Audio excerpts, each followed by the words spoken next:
This is Jack Stanley, and I wanted to talk about something you don't usually hear about historically.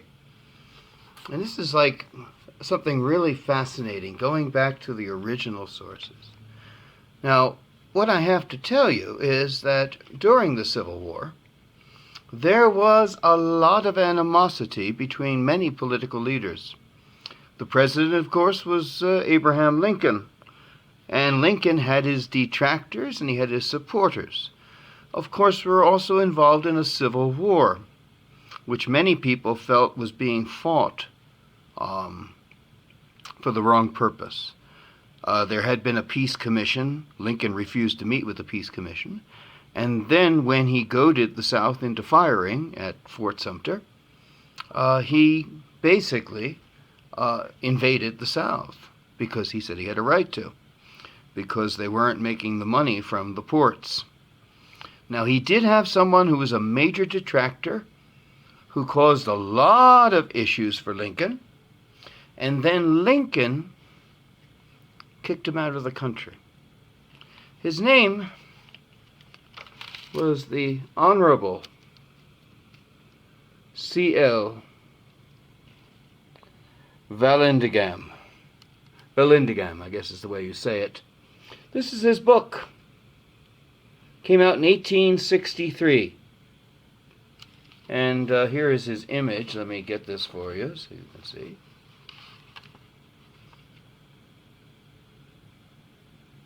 Now, it's a very fascinating book. It's basically when he was kicked out of the country in 1863, this book came out to basically to support him.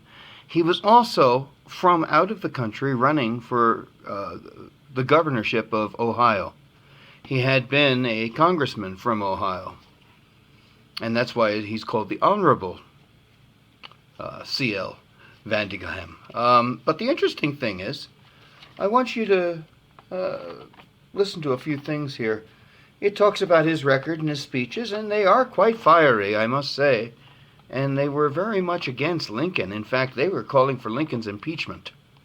That's what he's saying, basically, because he said Lincoln has taken executive authority and bypassed the legislative and the judicial because he had removed the writ of habeas corpus. Of course, habeas corpus is your right to trial. Once Lincoln removed that, he had the ability and the right at this point to arrest you, jail you, take the key, throw it out the window, and not give a damn. Because since there was no habeas corpus, and so there was no judicial system working as it had. Therefore, through court-martials, through government instigated court-martials, they could arrest you for what they felt like and put you away. Well, he was very much against this.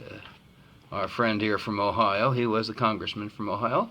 And I want to read you what happened here. He gave a speech in early 1863, and in which he had basically said he was totally against what Lincoln was doing, and felt so much to the degree that that what Lincoln was doing was impeachable. And it says here, in the book here, and I will read verbatim, it said, at 3 o'clock the next morning, Tuesday, May 5th, 1863, Mr. Vallandigham was arrested. 150 soldiers being sent up from Cincinnati for that purpose. The arrest, though not very brave, was exquisitely strategic. The night, the special train, houses guarded near the residence of Mr. V, along with the street to the depot, quick and cautious movements, doors broken, bedrooms entered, prisoner captured, placed into the cars, and all gone, all inside of 30 minutes. The mind that planned and executed that movement must have been endowed with a military genius equal to the emergency. Mr. V was hurried to Cincinnati and consigned to prison. His arrest was announced, and the indignation of the people was deep and terrible. The following letter, written in prison on the day of his arrest, was handed to a visitor and thus came to the public.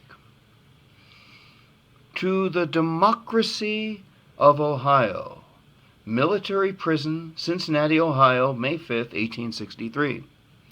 I am here in a military bastille for no other offense than my political opinions and the defense of them, and of the rights of the people and of your constitutional liberties. Speeches made in the hearing of thousands of you in denunciation of the usurpations of power, infractions of the Constitution and laws, and of the military despotism were the sole cause of my arrest and imprisonment.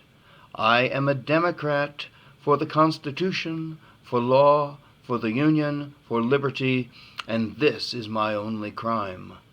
For no disobedience to the Constitution, for no violation of law, for no word, sign, or gesture of sympathy with the men of the South who are for disunion and Southern independence, but in obedience to their demand, as well as the demand of Northern abolitionists, disunionists, and traitors.